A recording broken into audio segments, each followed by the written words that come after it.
Hello अभ्यर्थियों, आज हम आपको एक बहुत ही महत्वपूर्ण सूचना देने वाले हैं। आप सभी को ज्ञात होगा कि एक रिट पिटीशन 23828 दायर किया गया था और उसमें निर्णय आरक्षित कर लिया गया था 29 नवंबर को।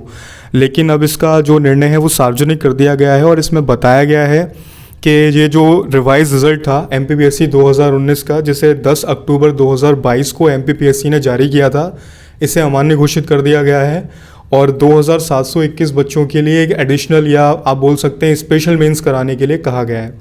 ये पूरा 33 पन्नों का एक ऑर्डर है, जैसा हम आपको दिखा देते हैं, लेकिन हम आपको इसको हिंदी में और सरल भाषा में बताएंगे और वही बिंदु जो आपके जानने लायक है, जिससे आप सारभूत रूप में इसे समझ पाएँ।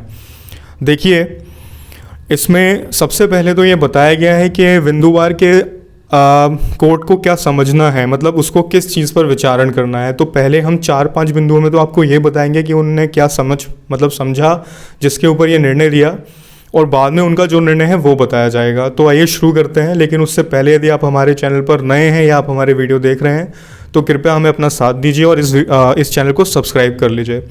कुछ दिनों से हम वीडियो नहीं ला रहे थे क्योंकि वही चीज़ें बार बार बताकर आपका मॉरल डाउन नहीं करना चाहते थे, और अब जैसा कि आपके सामने अब फिर से एक दुविधा की स्थिति खड़ी हो गई है, तो जल्द ही हम आपको इस पर एक विस्तृत वीडियो बनाकर बिल्कुल ईमानदारी से एक मार्गदर्शन करेंगे कि आप क्या करें इस समय पे। और उम्मीद करते हैं कि केवल PSC के दायरे में हम घूमते नहीं रहेंगे, क्योंकि आप जानते हैं कि बहुत सारी और भी चीज़ें हैं, लेकिन जिन्होंने अपना इसको लक्ष्य बना रखा है उनको भी कुछ ऐसा बताने की कोशिश करेंगे जिससे उनका मोटिवेशन बना रहे।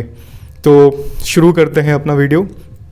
देखिए, जैसे आप सभी जानते हैं कि ये एक रिवाइज रिज़ल्ट 10 अक्टूबर 2022 को जारी किया गया था आयोग के द्वारा। इसको अब मान्य नहीं किया गया है, और क्या कहा गया है ये हम आपको बता रहे हैं। देखिए, पहले बिंदु में कहा गया है कि मध्य प्रदेश लोक सेवा आयोग ने MPPSC 2019 की मुख्य परीक्षा का परिणाम रद्द करने और प्रारंभिक परीक्षा के परिणाम में संशोधन करने का आदेश दिया है। दूसरी बात कि WP यानी रिट पिटीशन में याचिकाकर्ता MPPSC 2019 की प्रारंभिक परीक्षा में शामिल हुए और मुख्य परीक्षा में शामिल होने वाले, मतलब बाद में जब वो शामिल हुए तो उसमें 10,767 रह गए थे, तो 1918 उम्मीदवारों में से क्रमांक 23828 और अन्य पिटीशन आरक्षित श्रेणी के उम्मीदवार हैं।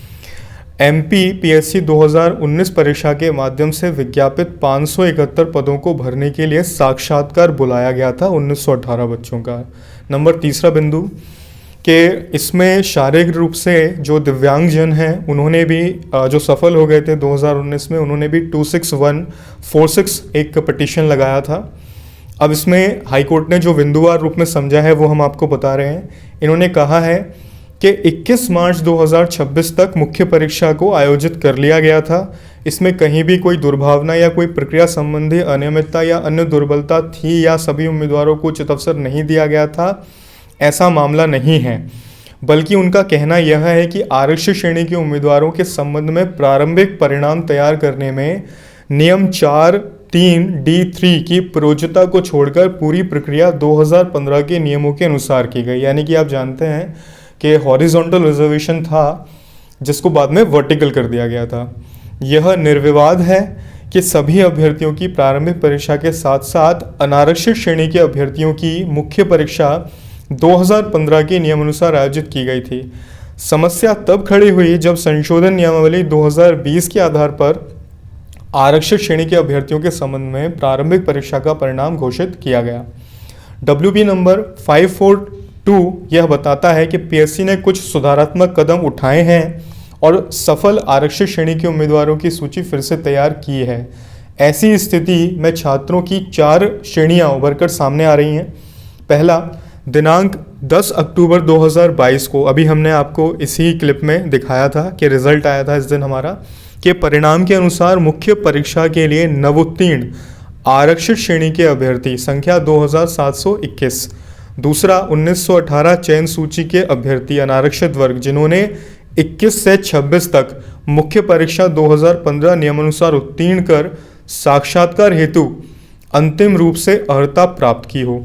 तीसरे, वह 1918 बच्चे जो चयन सूची से बाहर हो जाएंगे, पहले तो वो चयनित हो गए मुख्य परीक्षा क्लियर करके उसमें साक्षात्कार में, और चौथा 10,767 परीक्षार्थी वे, उसमें से 8,894 अभ्यर्थी जो मुख्य परीक्षा में बैठे लेकिन परीक्षा उत्तीर्ण नहीं कर सके। मतलब इस पिटीशन को 4 भागों में तोड़ दिया गया है। 10,767 बच्चे कुल क्लियर किए थे, आप जानते हैं, मुख्य परीक्षा, सॉरी आपकी प्री परीक्षा। फिर उस प्री परीक्षा के 10,767 में से 1,918 बच्चे साक्षात्कार तक पहुँचे, लेकिन बाद में रिवाइज रिज़ल्ट किया गया तो ये पिटीशन लग गया था।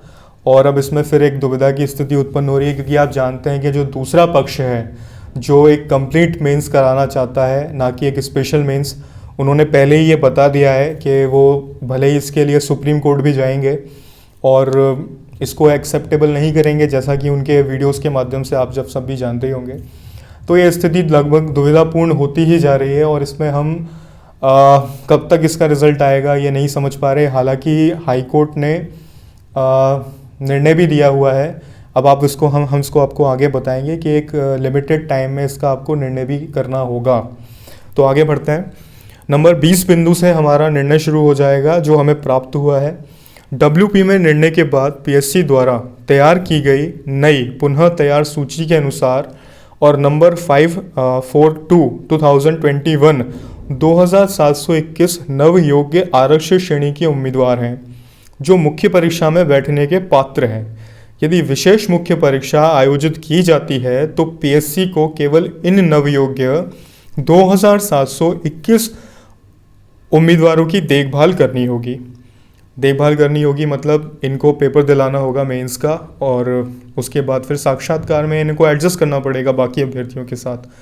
तो यदि मुख्य परीक्षा का संपूर्ण परीक्षा परिणाम रद्द कर दिया जाता है तो यहाँ ऊपर उल्लेखित श्रेणी संख्या 4 के उम्मीदवारों के पक्ष में अधिकार सृजित किया जाता है।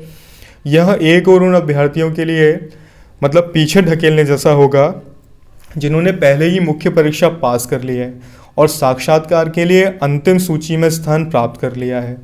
वहीं दूसरी ओर 8,894 अभ्यर्थियों को उनकी उम्मीदवारी को पुनर्जीवित करने का दूसरा मौका प्रीमियम जैसा होगा। हालांकि देखिए ये कोई प्रीमियम जैसा मौका तो नहीं है, अब उसमें क्या आप बोल सकते हैं, जैसा भी आप जानते हैं ये प्रीमियम तो नहीं होगा। हालांकि क्योंकि आप जानते हैं कि पहले वर्टिकल रिजर्वेशन नहीं था और रिवाइज सूची अगर PSC ने जारी की थी तो उन्होंने भी कुछ नियमों को देख के की होगी, लेकिन अब देखते हैं इसको आगे किस तरह से याचिका पर विचार किया जाएगा जब भी इसको आगे कहीं चैलेंज किया जाएगा। तो जो पहले मुख्य परीक्षा में उपस्थित हुए थे और इसे उत्तीर्ण करने में असफल रहे थे, यह सत्य है कि चयन सूची में नाम सम्मिलित करने मात्र से चयनित अभ्यर्थियों को नियुक्ति का कोई अधिकार प्राप्त नहीं होता है, किंतु साक्षात्कार हेतु चयन सूची में स्थान प्राप्त शामिल किए जाने से चयनित अभ्यर्थी नियुक्ति हेतु विचार किए जाने के पात्र हैं।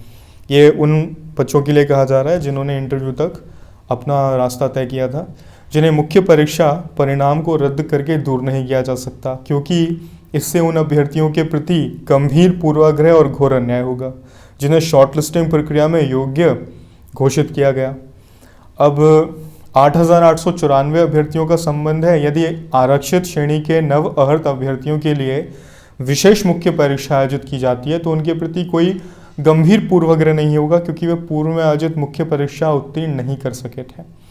पूरी परीक्षा को नए सिरे से आयोजित करने से न केवल भारी लागत आएगी बल्कि सार्वजनिक नुकसान भी होगा। आप जानते हैं कि एक RTI भी लगा था इसके लिए और अभी 1-2 दिन पहले ही खबर आई थी कि तकरीबन 8 सेंटर्स पर यह परीक्षा हुई थी और 4 सेंटरों का डाटा अभी कलेक्ट नहीं किया जा सका है, लेकिन 4 सेंटरों पर तकरीबन 70 लाख का खर्चा आया है। तो एक अंदाज लगाया गया था 10 सूत्र करके एक अखबार है उसने कि लगभग 1,40,00,000 रुपए का ये खर्चा आया था और अभी दोबारा से फिर फॉर्म भरे जा रहे हैं। तो 400 और 802 श्रेणियों में ये फॉर्म भरे जा रहे हैं। 40 रुपये का पोर्टल शुल्क सभी से लिया जा रहा है। तो एक व्यवस्था तो बनाई गई थी, लेकिन इसमें बिल्कुल सही बात है कि सार्वजनिक नुकसान हुआ है काफ़ी बड़ा। तो बड़ी संख्या में उम्मीदवारों के साथ अन्याय भी हो सकता है जिन्होंने बिना किसी गलती के मुख्य परीक्षा पास कर ली है और साक्षात्कार के लिए शॉर्टलिस्ट कर लिया गया है। उनका जब मुख्य परीक्षा के संबंध में कोई दोष नहीं बताया गया तो मुख्य परीक्षा को रद्द करने का कोई औचित्य नहीं था, जिसके परिणाम स्वरूप वर्तमान मुकदमेबाजी हुई। पूर्वोक्त कारणों से पीएससी द्वारा पारित दिनांक 10 अक्टूबर 2022 के आदेश को कायम नहीं रखा जा सकता है और एतद द्वारा निरस्त किया जाता है। मेरा मानना है कि इस सब से बचा जा सकता था और विशेष मुख्य परीक्षा आयोजित करके इस स्थिति को उचित रूप से पूरा किया जा सकता था, जैसा कि पीएससी द्वारा पहले भी कई मौक़ों पर नए योग्य आरक्षित श्रेणी के उम्मीदवारों के लिए फिर से तैयार की गई सूची के अनुसार किया गया था। उम्मीदवारों के व्यापक हित में इसलिए नए योग्य उम्मीदवारों के लिए फिर से तैयार की गई सूची के अनुसार एक विशेष मुख्य परीक्षा आयोजित करने का निर्देश दिया जाता है। देख रहे हैं आप, इसमें लास्ट में जो लाइन कही गई है कि फिर से तैयार की गई सूची के अनुसार एक विशेष मुख्य परीक्षा आयोजित करने का निर्देश दिया जाता है नए योग्य उम्मीदवारों के लिए। आरक्षित श्रेणी के उम्मीदवार अनारक्षित वर्ग के अभ्यर्थियों की इन दोनों लिखित परीक्षाओं मुख्य तथा अनारक्षित श्रेणी के अभ्यर्थियों के लिए आयोजित की जाने वाली विशेष मुख्य परीक्षा के परिणाम के आधार पर साक्षात्कार हेतु भर्ती नियमावली 2015 के अनुसार अभ्यर्थी नवीन सूची सम्मिलित तैयार की जाएगी और पिछले अवसरों पर पीएससी द्वारा अपनाई गई प्रक्रिया के अनुसार दो सूचियों को सामान्य बनाना पड़ेगा। मतलब इन दोनों का जो एक मोनेटाइजेशन होता है वो कर लिया जाएगा, नॉर्मलाइजेशन कर लिया जाएगा। विशेष मुख्य परीक्षा और साक्षात्कार आयोजित करने की पूरी प्रक्रिया को 6 महीने की अवधि के भीतर पूरा और अंतिम रूप दिया जाना चाहिए। देखिए, अब इसमें जैसा मैं आपको बता रहा था पहले भी कि इसमें 6 महीने का समय भी ऐड कर दिया गया है। पूर्वोक्त निर्देश के साथ रिट याचिकाओं को यहाँ ऊपर बताई गई सीमा तक अनुमति दी जाती है। ये आदेश आया है अभी पूरा। तो अब आप जानते ही होंगे कि 16 तारीख को एक और पिटीशन लगी हुई है 16 तारीख की, और अभी ओबीसी की हेयरिंग भी आगे बढ़ा दी गई थी ओबीसी रिजर्वेशन की। तो 3 रिट पिटीशंस इसमें चल रही थी, जिसमें से एक निस्तारित हो गई है।